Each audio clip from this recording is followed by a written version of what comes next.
భారత విద్యార్థి federation SFI Rajanna Sircilla జిల్లా కమిటీ ఆధ్వర్యంలో సమగ్ర శిక్ష ఉద్యోగులు తమ న్యాయమైన డిమాండ్లను పరిష్కరించాలని గత 27 రోజులుగా చేస్తున్న నిరవధిక సమ్మెకు మద్దతుగా ఎస్ఎఫ్ఐ రాష్ట్ర కమిటీ పిలుపు మేరకు కలెక్టర్ కార్యాలయం ముందు ధర్నా నిర్వహించి అనంతరం జాయింట్ కలెక్టర్ గారికి వినతి పత్రం అందజేశారు. ఈ సందర్భంగా ఎస్ఎఫ్ఐ రాజన్న సిరిసిల్ల కార్యదర్శి మల్లారపు ప్రశాంత్ మాట్లాడుతూ సమగ్ర శిక్ష ఉద్యోగులు తమ న్యాయమైన డిమాండ్లను పరిష్కరించాలని 28 రోజులుగా సమ్మె చేస్తున్న ప్రభుత్వం పట్టించుకోకపోవడం సిగ్గుచేటని అన్నారు. సమగ్ర శిక్ష ఉద్యోగులు గత 18 సంవత్సరాలుగా దాదాపు 20,000 ఉద్యోగులు పాఠశాల విద్యాభివృద్ధి కోసం చాలా మంది చాలీచాలని జీతాలతో పనిచేస్తున్నారని అన్నారు. వెంటనే సమగ్ర శిక్ష ఉద్యోగులందరినీ విద్యాశాఖలో విలీనం చేసి రెగ్యులర్ చేయాలని, ఉద్యోగ భద్రతతో కూడిన పే స్కేల్ ఇవ్వాలని కోరారు. ప్రతి ఉద్యోగికి జీవిత బీమా 10 లక్షలు, ఆరోగ్య బీమా 10 లక్షలు కల్పించాలని, పదవి విరమణ చేస్తున్న వారికి బెనిఫిట్స్ కింద 25 లక్షలు ఇవ్వాలని డిమాండ్ చేశారు. ఈ కార్యక్రమంలో ఎస్ఎఫ్ఐ జిల్లా ఉపాధ్యక్షులు జాలపల్లి మనోజ్ కుమార్, కుర్ర రాకేష్, జిల్లా నాయకులు సాయి భరత్, శివ, సమగ్ర శిక్ష ఉద్యోగులు దేవేందర్, భీమానాథన్, నరేందర్, కోలా దేవరాజ్, ఉపేందర్, చంద్రమౌళి, మల్లేశం, పావని, లలిత, లింగవ్వ, శ్యామల, నీరజ, భవానీ పాల్గొన్నారు.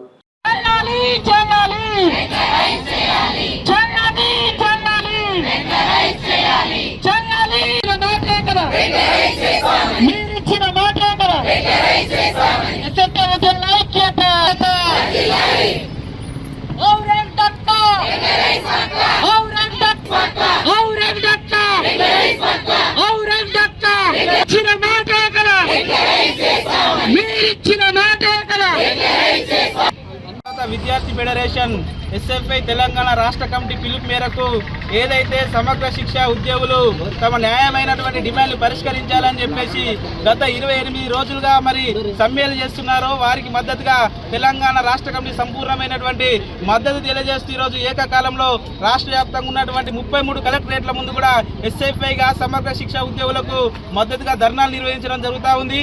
మరి ఎందుకంటే గత 28 రోజులుగా వారి న్యాయమైన డిమాండ్లు పరిష్కరించాలని వారు సమ్మెలు చేస్తూ ఉంటే ఈ ప్రభుత్వం కనీసం నిమ్మకు నీరెత్తినట్లు వ్యవహరిస్తున్నటువంటి పరిస్థితి ఉంది. ఎందుకంటే వాళ్ళు అడుగుతున్నది కొంతమ్మ కోరికలు కాదు, న్యాయమైనటువంటి కోరికలే. ఏదైతే ఇప్పుడు ముఖ్యమంత్రి ఉన్నటువంటి రేవంత్ రెడ్డి మరి ఆయన చెప్పినటువంటి విధంగా వీళ్ళని రెగ్యులరైజ్ చేయాలి. గతంలో ముఖ్యమంత్రి కాకముందు టీఆర్ఎస్ హయాంలో కూడా వీరు ధర్నా చేసినప్పుడు మరి స్వయాన అప్పుడు ఉన్నటువంటి రేవంత్ రెడ్డి వెళ్ళి మరి వరకు మా అధికారంలోకి వచ్చిన తర్వాత మరి రెగ్యులరైజ్ చేస్తాం, మీ సమస్యలన్నీ పరిష్కరిస్తామని చెప్పి ఈ రోజు అధికారంలోకి వచ్చి ఇన్ని రోజులు గడుస్తూ ఉన్నాయి. మరి వీళ్ళ టైంలో కూడా వీళ్ళు ధర్నాలు చేస్తే ఆ రోజు ఇచ్చినటువంటి మాట ఈ రోజు గుర్తుకు రావడం లేదని చెప్పేసి కూడా ఈ సందర్భంగా అడుగుతా ఉన్నాం.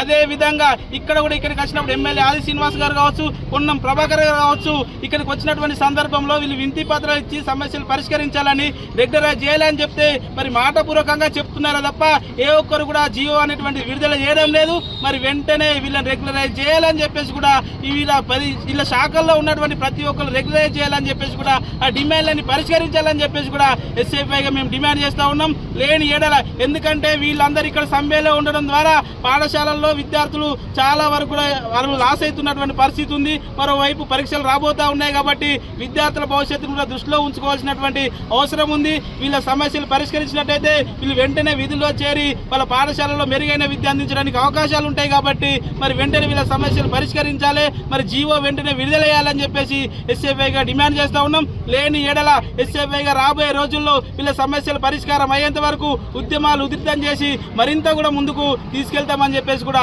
ఈ సందర్భంగా డిమాండ్ చేస్తా ఉన్నాను. నా పేరు మల్లార ప్రశాంత్, ఎస్ఎఫ్ఐ రాజన్న సిరిసిల్ల జిల్లా కార్యదర్శి.